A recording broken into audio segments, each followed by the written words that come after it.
As a people, as a global society, we appear to be riding a runaway train, speeding ahead on tracks laid down by those whose patterns of perception no longer apply to our contemporary situations.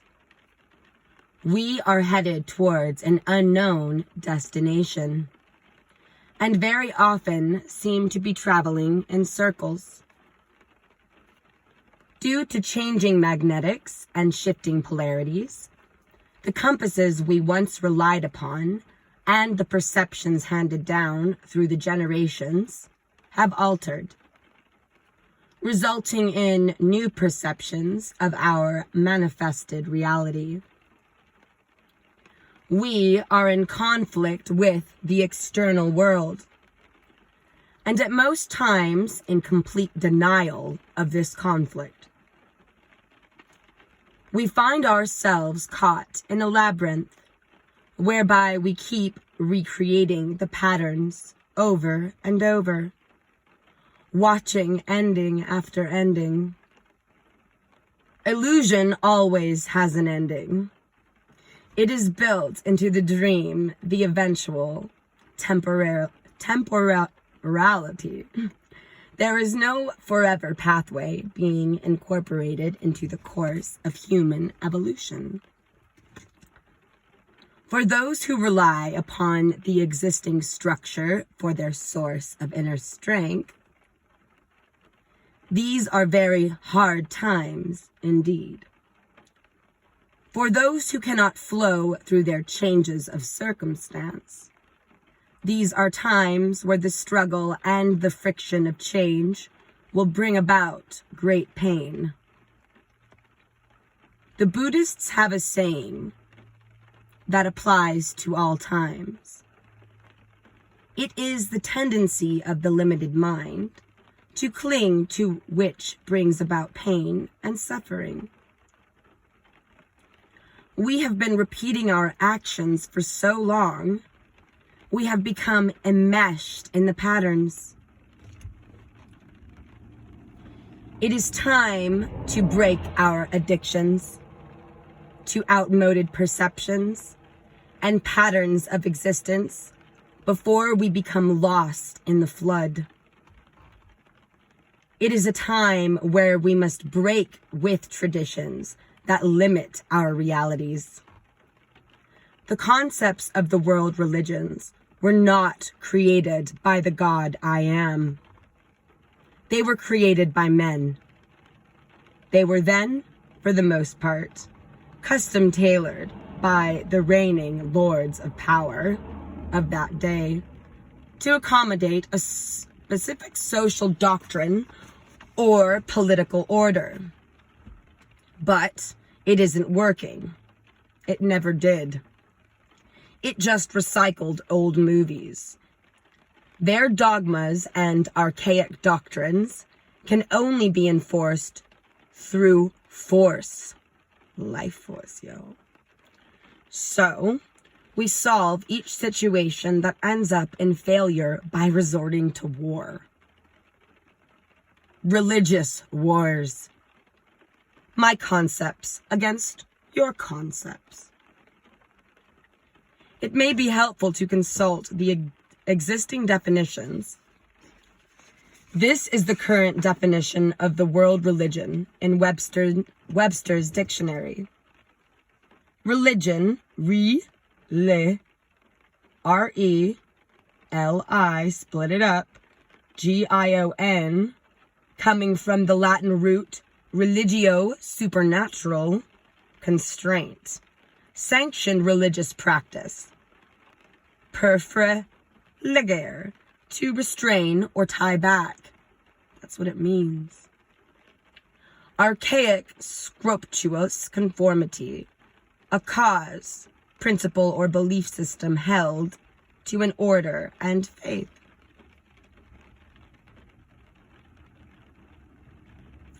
So it appears that in Webster's definition, the term religion means politically sanctioned beliefs in the supernatural. Belief, a state or habit of mind in which trust or confidence is placed in some person or something. In order to create something new, you must access an energy greater than that which created the reality in the first place.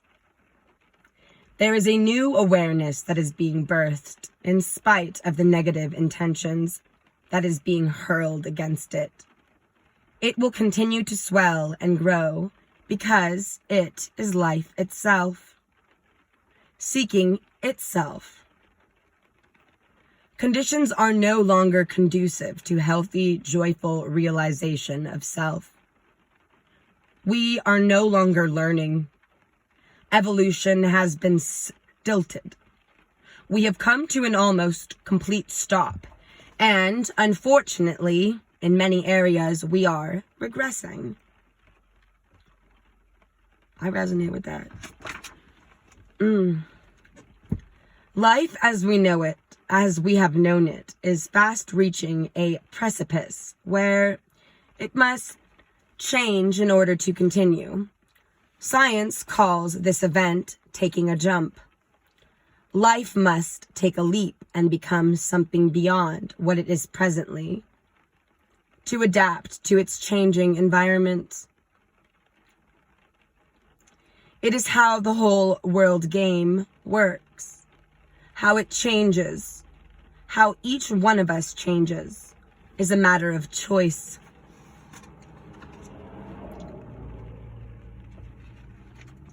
There is a body of knowledge which has survived the onslaught of the conquistadors and the Inquisition of the Holy Mother Church of Rome. That's an insult, calling it Holy Mother. That's my opinion. This knowledge stood through the desecration of contemporary society. It is a knowledge which the descendants of the Mayan people are trying to freely share with the peoples of the world. It tells us that in accordance with the cycles of civilizations, we are at the end of a season. The ending of this season brings with it the end of the structures that have been established by the present civilization based upon Judeo-Christian belief patterns, established and tailored, for the most part, by a select order of Roman emperors and sanctioned to become part of the social order of their day. So, altered over time, and by the pen of the clergy, are the original teachings of the Master Yeshua ben Joseph, the Nazarene.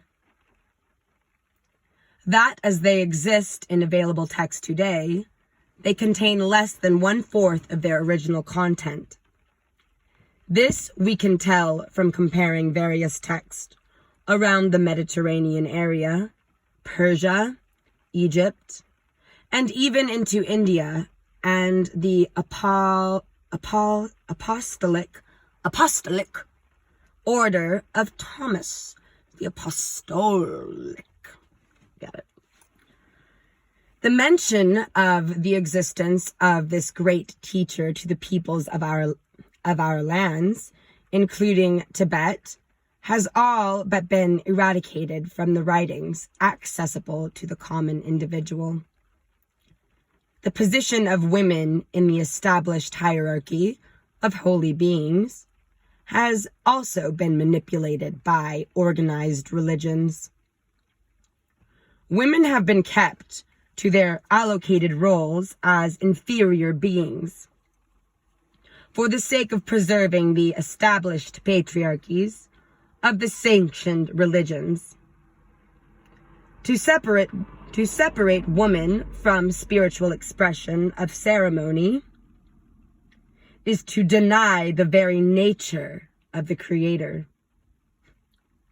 To forbid women entry to sites or temples is a display of the preposterous ignorance of our time. And it is man who declares such a separation. Man, not God. God Creator is the foundation of the creative force, neither male nor female, but the balance of both, and thus neither. I have even heard from the lips of some contemporary leaders that organized religions here in America, while they claim to be of the Melchizedek order, that women cannot prophesy. God, they say, does not speak through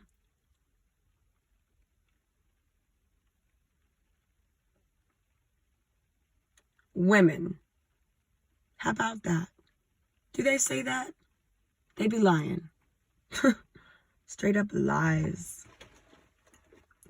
This archaic practice of embracing a dogmatic philosophy of separatism has resulted in humanity's present situation. We have created a belief system based upon a limited perception, achieved through habit and not conscious realization, from one generation to the next, under threat of genocide and torture. His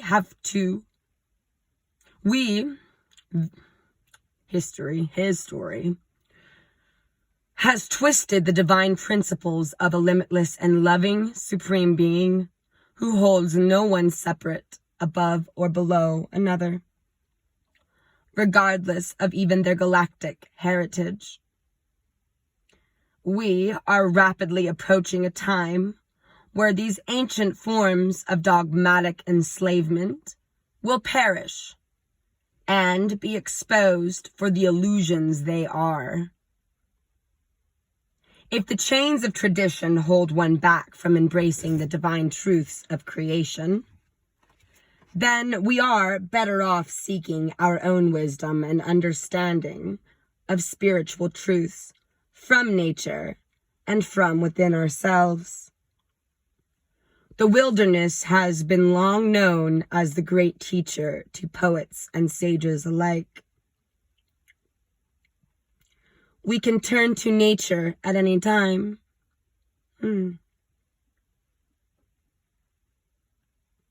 We can choose to live in her nurturing, her balanced setting. We can mirror her truths in ourselves. It is inevitable that women will again take their rightful place alongside their brothers, and the structure that has supported philosophies of separation shall fall by the wayside, shattered by the winds of change. The age of the patriarchs is past. Their principles no longer apply. They have outgrown their usefulness in the grand experience. The age of the patriarchs is past. I love it. In the great shifting that is upon us, the Christ has already risen in the Christos. After all is a level of consciousness, not an individual embodiment, not to be interpreted as there was no master who became known as the Christ. Yet, even his teachings say, "This that I do, you will do greater." Letting us know that which he was, we were as well, if we so choose. It is the Christos that is within all of us. Call it the God I am. Call it by whatever expression you choose. It has risen even within the stones. It is part of the raising of the vibratory field of the earth herself. As well, the mother must be acknowledged as the great being she is. For those who refuse to appreciate her will fall behind in the wave of conscious awareness that is sweeping throughout our universe. In acknowledging her greatness, we shall know ourselves and own our true nature. We are the Mother, Father, God, the Alpha, and the Omega. Omega. Aho. Stay safe, all.